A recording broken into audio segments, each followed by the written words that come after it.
Hello and welcome to the Cybeats Powerhouse Perspectives. My name is Chris Blask. I'm Vice President of Strategy with Cybeats. With me today is Kate Stewart of the Linux Foundation, SBOM, SPDX, and all sorts of things.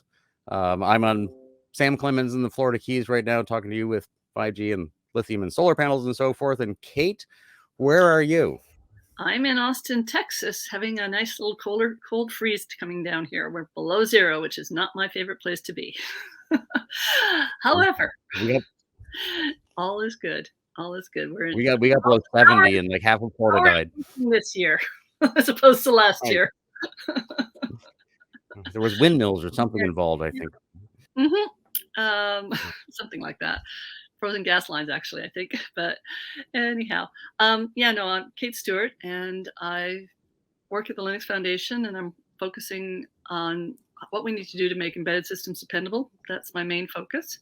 But one of my side areas has been for the last 11, 12 years now is how we exchanged information about open source packages in the ecosystem and understand what the licensing might be, but understand what the dependencies are, how this all relates together. So I've been actually looking at software bill of materials now for about 12 years and trying to handle these use cases. And so I think that's why you're wanting to talk to me today. Probably, right? And this is, so I got my start in manufacturing and so forth before IT, and the whole bomb thing, makes a lot of sense to me. And I keep saying to people, look, this isn't really that new.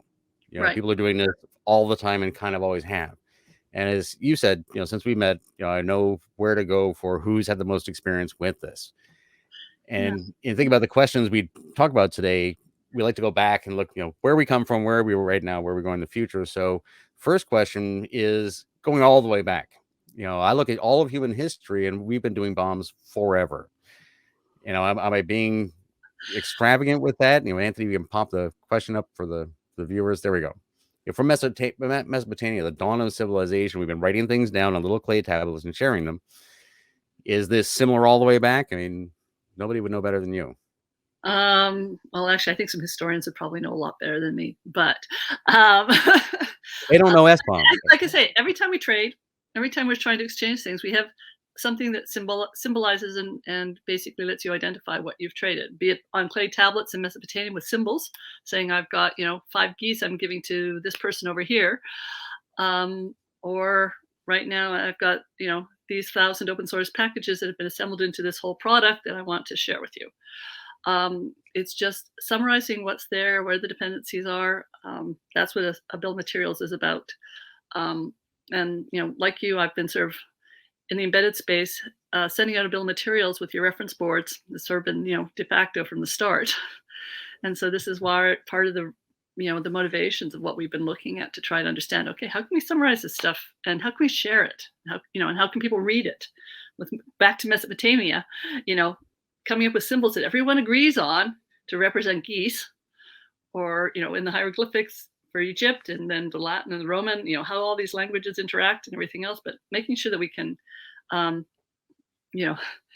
express the same types of information in multiple languages is also something that I think is important, because whether you get your SBOM in JSON or your SBOM in XML or your SBOM in YAML or tag value for the SPDX one, or a spreadsheet. Don't forget spreadsheets. Spreadsheets are very important. You need to use those here. What? People still use those spreadsheet things. I've heard about They that. use those spreadsheets. You wouldn't think it, but people want to use the spreadsheets. And so being able to summarize your information into a spreadsheet and let people do the calculations and import it to do the processing and understanding that they want to do in their own space is kind of important. So I think historically, we had the Rosetta Stone happening in the ancient history, translating all those languages so we could actually understand all the languages between, I think it was hieroglyphics and Greek and Roman. I thought there was a Persian in there as well, actually. And I think that's what let them help understand and translate things over time. But, having that type of Rosetta Stone, so okay, these are the types of information I'm communicating, and this is how to parse it, or this is how to translate it. That's, it's kind of what we still need to do today. Well, and so as we said it earlier on, so historians know more about history. I love this, the history of mankind and how this all fits together. And I think as we're talking here, it'd be fun to pair a real, real historian archaeologist on topic with someone like you, Mhm. someone in our space, right? And then I'm picturing the near future. There's gonna be some SBOM supply chain billionaire, some number of years from now, and they're going to have a big corporate evil tower office, and they'll have some ancient clay Assyrian tablet in there, which is literally, the SBOM The from, ingredient 40, list. right. Yeah. The trade manifest, actually. It's probably a better way of expressing it. Right. But it's just effectively the same thing, fields having values that people understand. And then we get to this decade, right? So the second question is sort of now, so it's my own little path has been 3-4 years, but 4 years later this year that I'm really obsessing with this. And there's more people doing it now and fewer going back that far, right? So as we've moved over your time in this, the first time you said it, I've never asked you this one, but that starting right at the beginning, the first time you said it, did you think do you have expectations that it might be a year or 2 or 3? Is it surprising it took this long? And what has happened along the way? When to Um, be so, here? uh, when I started working on this sort of topic, um, I was basically very frustrated that I was having to do manual scans on open source packages to try to understand what the licenses were so that I could comply with the licenses and so that we could ship out our SDKs to enable our silicon. So we would have a small Linux distro sitting on this reference board with a bootloader and a compiler, and we had to have all the licenses terms satisfied so we could ship it out and have to have it all listed in an SBOM. It was listed in a BOM at the time. So all this stuff was there. The challenge was I was having to do all this stuff manually. I had no way of communicating. Like, myself, my team, others were all sort of doing this within an organization, and there's no way of talking between organizations. Okay, and I knew that my colleagues who were doing the same thing, looking at the same packages at Red Hat and at Wind River and at Monte Vista, were all sort of we were all looking at the same packages. No magic here. Why can't we share the information? Why can't we share, what we've looked at, and so that we can sort of say, yeah, I trust this person over here, and I know that they know what's going on. So okay, let's pull this together. So that was sort of the start of the okay. We found people who had the same problem, put them together, and that was the sort of the start of SPDX. Was working on it as a group, and we also had lawyers involved. And so this group started off with lawyers because language is important, very important. And so being very precise about what's there and how the terms can be applied um, was one of the initial factors. And so a lot of the discussions have always happened with the legal team and legal buy-in so that the things that they cared about were represented because license compliance required that. However, the list of the software, the dependencies on the software, how it all relates together. These are all use cases that people said, oh, we've got this much. Can you just add this more? Can you add this more? Can you add this more? And so it evolved. Came up with, I think, the 2.0, and we abstracted what a package was. It's a grouping of things. Just think of it as a grouping. So it's, a manifest is a grouping. And that abstraction has really stood us well because pretty much anything in the supply chain, you can iterate down to it from a container, from a distro, from a open source package, from a product. All of these are things that have been making it up. So that abstraction has been really useful in the project. And then what we're doing now is we're extending the abstractions, but this is sort of where we're sort of going. And one of the things that was really exciting last year for the SPX community was to actually finally become an ISO standard. And so the grassroots efforts that have been working, many volunteers, like I say, it's an all volunteer type of project. There's no big funding behind it or anything else. And so it's just, people coming together because they really want to solve this type of problem, or they like to work on the tools associated with it, or they like the people that they're working with. And we've had multiple people that have sort of stayed through multiple job changes in the project, myself being one of them.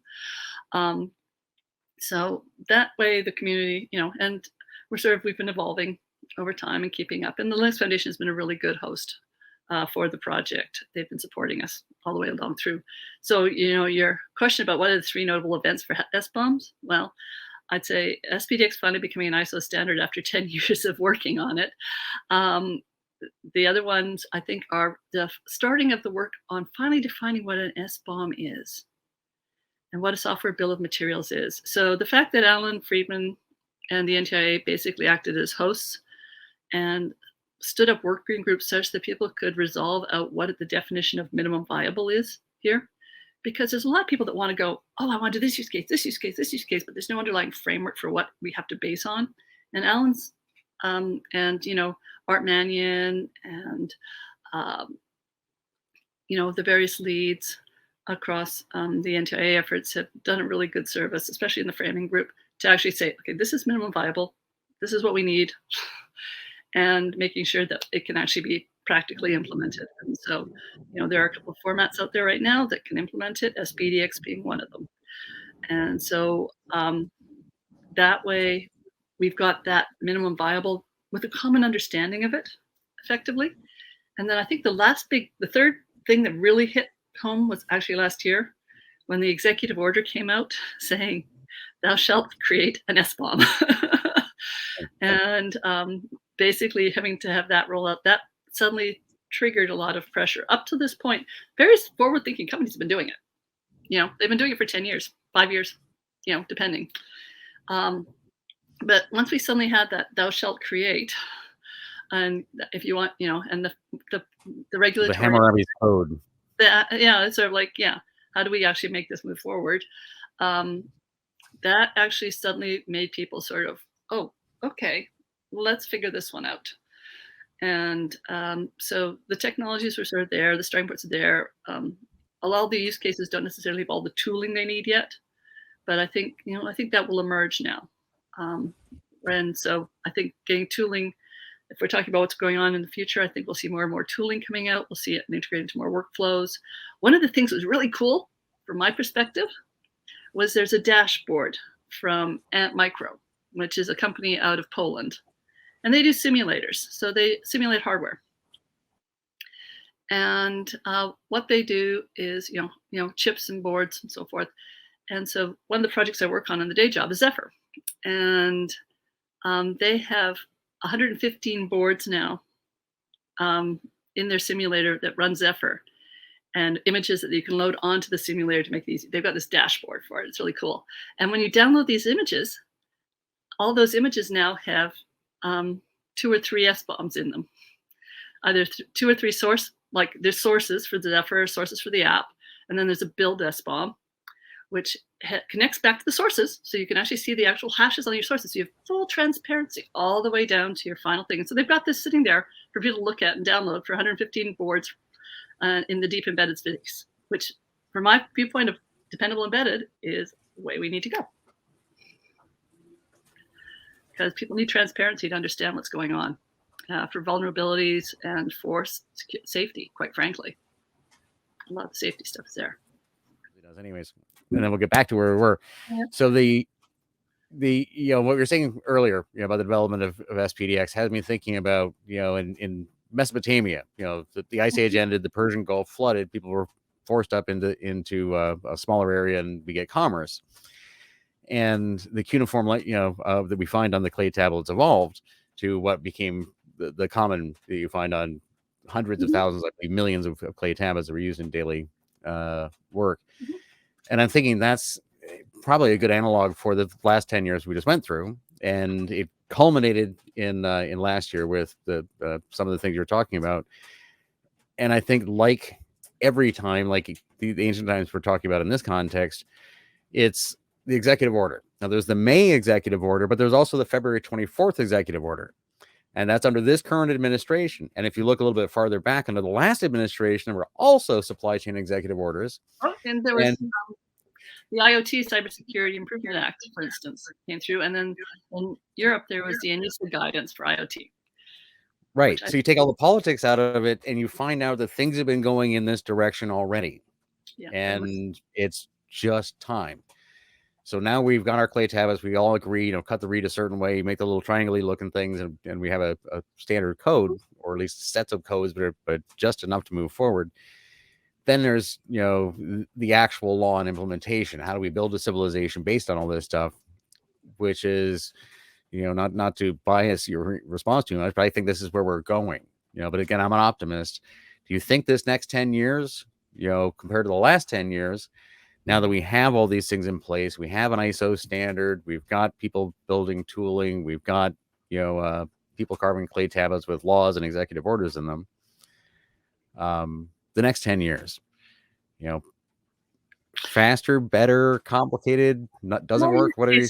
I think it'll be more and more use cases. There's a lot of use cases out there that we don't represent with that minimum viable. And so expanding out and coming up with common ways of representing some, the information. So vulnerabilities are obviously an area that we want to make sure we can connect up with all the dependency chains. No question. But there's, a lot of things are moving into effectively software. Look at the whole RISC-V ecosystem. You have effectively chips, and they're getting programmed as FPGAs. People are working on the FPGAs, and then accelerators are there, and that's all part of a story that could have vulnerabilities in it. And when we know for a fact from some of the last few years that vulnerabilities are in silicon too. So you want to make sure you're matching up the silicon versions with the software. So, SPDX is sort of moving towards systems and being able to encompass the system perspective. The abstractions we've got are working reasonably well, and we're sort of extending beyond. And so we're refactoring so that we can handle some of these other use cases gracefully in a full system. Is one thing. And then there's other domains that you kind of need to know what's there. And so, in the machine learning, we're seeing a lot of machine learning even making its way into the deep embedded space. And what are we looking, what are we looking at there? Okay, we're looking at data models, we're looking at training data, we're looking at trying to understand this. Because if you want to try and understand what's really gone on and where vulnerability may come from, you're going to need to capture this type of information and understand what the biases and so forth are from this. So figuring out how we can summarize that is one of the areas we're sort of looking for. I'm looking forward to personally to understanding in more detail. There's other groups of people that are looking forward to understanding usage, end of life. End of life is always a big issue, especially with open source projects. Is it, how healthy is it? What should we be looking at there so people can do the right level of risk analysis? What is a risk analysis that has to happen before you're using software? So we're catching the right data, making the right data available through one format or another, or things are attested and signed and so forth.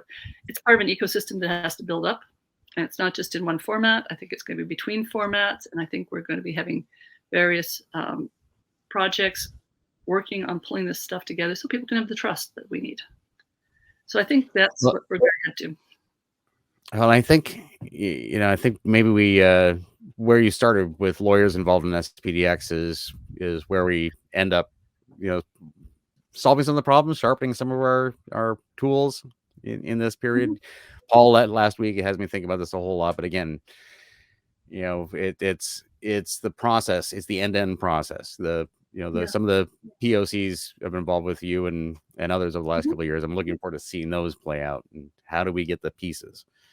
But, well, and more than just the POCs is I figure we need to figure out how we can handle the open source. Because like about 80 to 90% of modern products are all made up of open source components. And so if the open source upstreams don't have easy ways of adopting this and using this, the lift is heavy on some of the organizations. And so we need to basically make this pervasive. So it needs to be simple, and it needs to be, an option on a command line generates your SBOM every time you do a build. And that's what we've got on Zephyr, and that's how come we could make that dashboard got made up, is because they just turned an option on. And I think we need to be doing this pervasively for releases, as well as anytime people do builds, we need to be able to say, okay, we want to have an SBOM created at the end of this build, which summarizes all the key information from the build. All the dependencies have been brought in. Have things been statically linked? Have they been dynamically linked? Some of these things are important from a licensing side. But right now, the minimum viable just says there's a dependency. It doesn't say what type of dependency. So, your dependency on having a test case there is different than your dependency on something you're executing. So, getting it so that there's less false positives, the information is useful and actionable for risk analysis. Is one of the things I'd really like to be seeing emerging. Well, there are so many threads we can go down, and we don't have time for them today. So useful and applicable use cases. Looking forward to it so much. Thank you very much for your time, Kate, today and always. You've done amazing work for the community. The couple of years that I've been getting my feet wet in this area, it's nice to know that we have the pieces and parts and the people in place to move this forward. So, thank you very much. Thank you. Thank you, folks. Cheers.